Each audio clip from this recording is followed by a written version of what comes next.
Bom, a derrota, ela assim, ela vai aumentando o cheiro de rebaixamento no Corinthians, né. O torcedor do Corinthians, ele olha para o elenco e olha assim: "Pô, é um elenco de time rebaixado". Ele olha para o trabalho que foi feito pela comissão técnica antiga até aqui, foi um trabalho de rebaixamento. Ele olha para a diretoria, é uma diretoria que tem errado como erra uma diretoria de time que acaba sendo rebaixado.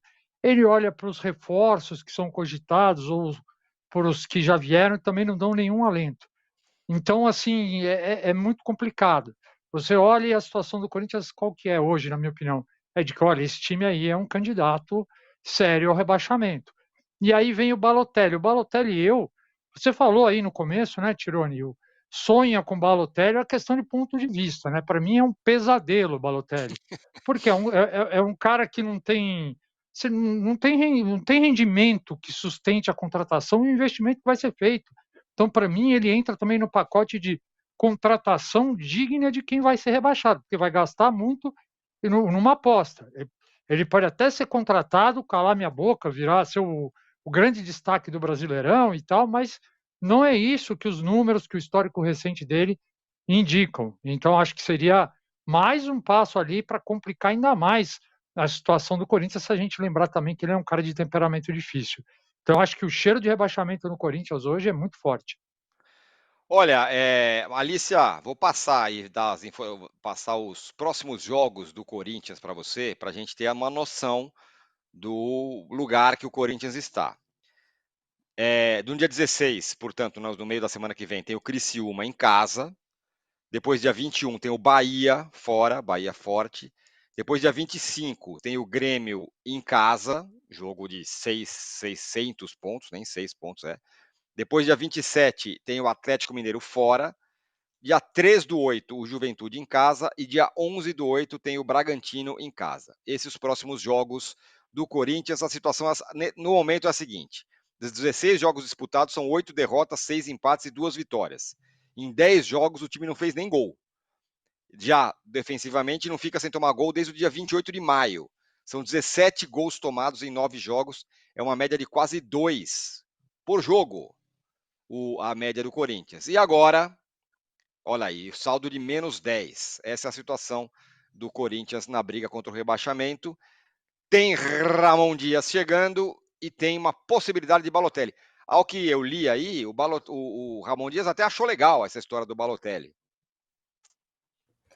Pois é, Tirone, bom dia para você, Perrone, Matos, todo mundo que está com a gente. Bom dia especial para quem já deu like. Vocês sabem que a meta, Isso quando chegar mesmo. no 1000, a gente dobra a meta, né? Que eu sou ousada.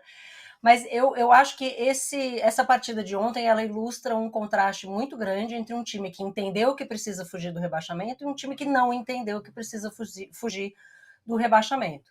Né? O Vasco ali baixou a cabeça, como disse o Matos, povoou o seu meio-campo, que era um dos principais problemas, e um dos problemas que o Pacheco não entendeu, não à toa tomou 6 do Flamengo.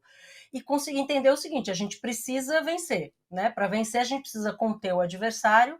Vamos achar uma solução para isso, e temos ali um ou outro jogador com talento para conseguir arrumar um gol. Né? A gente tem o Verrete, o Esforço ontem fez um golaço de falta, mas tem jogadores com talento, agora vai ter o Felipe Coutinho, para buscar esse 1-0, 2-0, né? É entender que a busca é essa, é fazer o básico e ganhar jogos e fugir do rebaixamento. O Corinthians parece que não entendeu.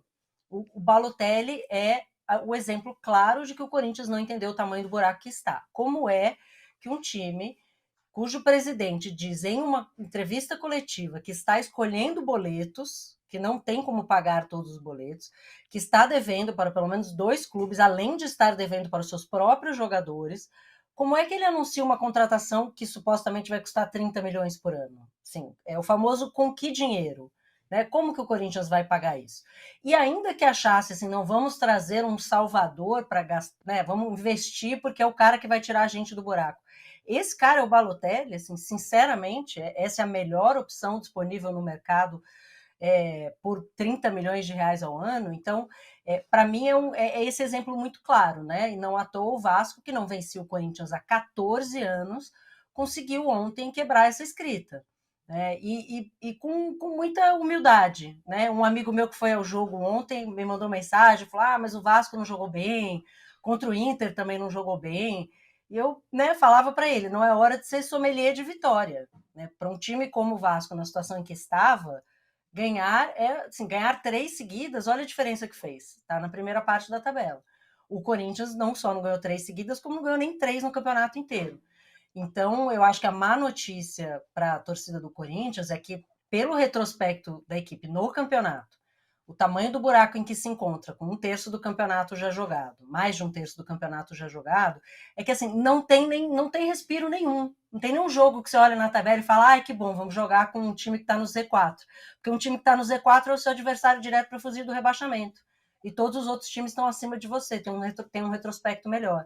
Então não tem alívio na tabela. Todo jogo é um jogo de vida ou morte para o Corinthians.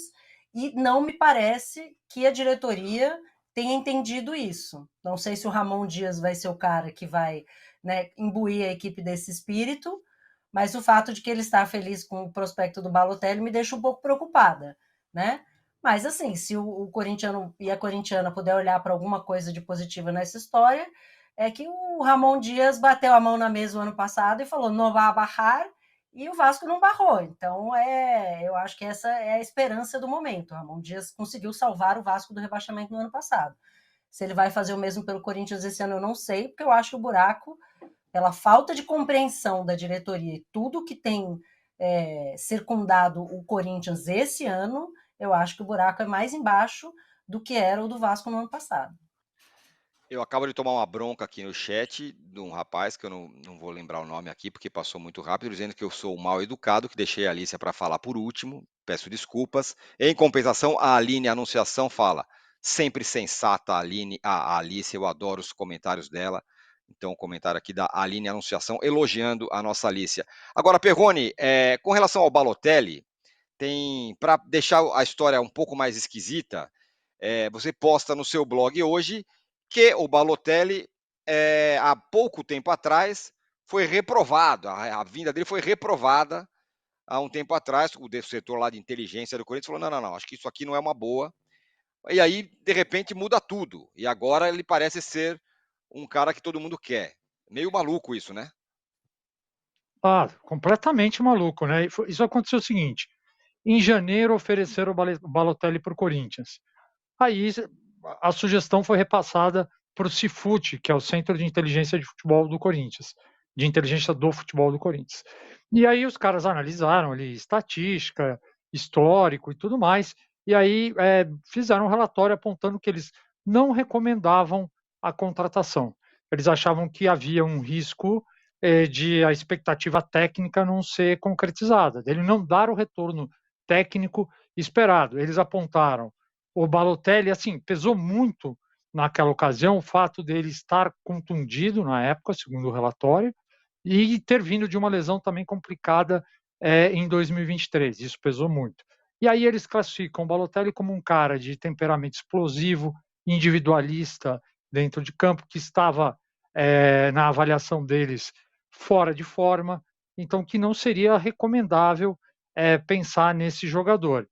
Assim, mas também eles analisaram alguns dados ali estatísticos e falaram: olha, não dá para negar que o cara ainda tem qualidade técnica. Então aí passaram isso para a diretoria e a diretoria não deu sequência. É importante lembrar que naquela época quem comandava, quem era o analista de mercado, era o Thiago Gasparino, que foi demitido, então ele não está lá hoje. E o diretor de futebol era o Rubão, que também foi destituído, também não está lá hoje. Assim, quando eu tive acesso a tudo isso, eu olhei e falei: bom, preciso ouvir o Augusto, o que mudou? Por que não servia em janeiro e agora serve? Fiz a pergunta, perguntei para a assessoria de imprensa dele: olha, o Augusto lembra que houve essa recusa, que houve essa análise e que o departamento ali, a área de inteligência, não recomendou a contratação? E o que mudou para agora a contratação ser avaliada, ser discutida? E aí a resposta foi que ele não comenta negociações, então não vai falar do momento atual, e que ele também não comenta assuntos que são discutidos internamente entre os departamentos. Então ainda não consegui saber qual foi essa grande mudança, Tironi. Rapaz, é esquisito essa história, o Rodrigo. E aí agora o Bruno Andrade, nosso blogueiro aqui também do UOL, acabou de twittar que o Corinthians, antes do Balotelli, ainda consultou por meio de intermediários o Di Maria, que está aí na Copa América indo para a final com a seleção da Argentina, e o Cavani, que disputou a última temporada pelo Boca Juniors. E o Natan Emanuel, ele fala o seguinte, Rodrigo, o Balotelli não joga mais que o Yuri Alberto ou que o Pedro Raul? Claro que joga, tal. Eu gosto sempre dessas comparações. Não, o cara tá lá, o outro joga mais. E aquela frase, vai surfar no futebol brasileiro, hein? Você ouviu isso quando o Ramos chegou, não é? Ouviu quando o Payet chegou pelo Vasco. Eu acho que o Corinthians deveria olhar, por exemplo, o Payet no Vasco. Chegou, aeroporto lotado e tal. Vai ver. Esses 3 jogos de recuperação do Vasco aí, o Payet saiu contundido na primeira vitória. Depois foi só jogando com o volante que o Vasco conseguiu as vitórias. É um bom jogador, vai ter os seus brilharecos, mas você acha que o quê? Que o Balotelli vai chegar aqui constantemente, vai jogar bem numa liga disputada como é brasileira? Não é o que tem se mostrado. O Balotelli tem, eu acho que, eu fiz ali um levantamento, 44 gols em 5 anos. Sendo que boa parte desses gols foram feitos na Liga Turca, por um time que tinha acabado de subir da segunda divisão. Então, assim, vai ter aeroporto, esse carnaval todo, mas o que a gente tem visto na Liga Brasileira, né, no brasileiro, é que constantemente esses grandes nomes chegam aqui achando que vão jogar nem tá fisicamente muito bem e vão surfar, e não tem acontecido. Porque o Campeonato Brasileiro é um campeonato difícil, intenso. E o próprio Coronado, que é bom jogador tecnicamente, mostra isso no Corinthians, porque ele é bom, mas consegue jogar pouco, porque quando ele é pressionado, ele some do jogo. Enquanto o Garro, que corre que nem um condenado, joga e produz para o Corinthians. Eu acho estranho também porque tem um perfil diferente do que foram as contratações no início do ano, fora o Coronado, né? Mas assim, do início do ano do Corinthians. Félix Torres, Garro, o próprio Diego Palacios ali da lateral esquerda, o Corinthians estava procurando jogadores jovens ali que tinham destaque e tal. E quando o cara fala do Yuri Alberto, o Yuri Alberto é uma das melhores temporadas da carreira dele. Fez quase 20 gols. Tudo bem que ele teve um lance bizarro ontem, chutou na lateral em determinado momento, quando ele foi tentar o chute, é verdade, já vai virar, certamente virou meme e tal, não sei o quê, mas ele tem jogado bem. O problema do Corinthians não é o Yuri Alberto, não é o Garro. O problema do Corinthians é criar uma estrutura coletiva que tem menos lógica sobre essa coisa de Di Maria, Balotelli, Cavani, que vamos ser sinceros, tá jogando lá. Vocês lembram do Cavani no Boca aqui na final da Libertadores do ano passado? A partida ruim do Cavani. A Libertadores dele do ano passado não foi boa. Ele tem uma passagem só mediana no Boca Juniors. Não está surfando também na Liga Argentina. Então tem que acabar com esses mitos do chegou para surfar no Brasil. O próprio jogador que o Vasco acabou de contratar, o Coutinho, que parece ser uma boa aposta, porque ele é mais jovem e tal, a gente vai ter que ver como que ele está aqui no Campeonato Brasileiro também. Porque o brasileiro não é mais aquela liga baba que o cara chega com 35 anos, fica dando meia dúzia de passes bonitos e vira e todo mundo se deslumbra. Não é mais isso. Seguidamente, times têm contratado jogadores assim e tem dado errado. O Flamengo também com o Vidal. Olha, cada time da Série A dos maiores deve ter um exemplo aí que a gente lembre de jogador que vai surfar no Campeonato Brasileiro e chega aqui e não acontece. Então eu concordo com o Tironi, que eu acho que com o Perrone. E outra coisa, a história que o Perrone falou do centro de inteligência, o torcedor às vezes costuma falar assim, não tem scout no meu time, precisamos montar scout e tal. Todos os times têm scout, pode ter um melhor, outro pior, mas muitas das vezes são profissionais ali trabalhando. O problema é que quem está em cima, em geral, não ouve. Essa que é a questão, em vários clubes, né? Os clubes que ouvem, em geral, fazem contratações melhores.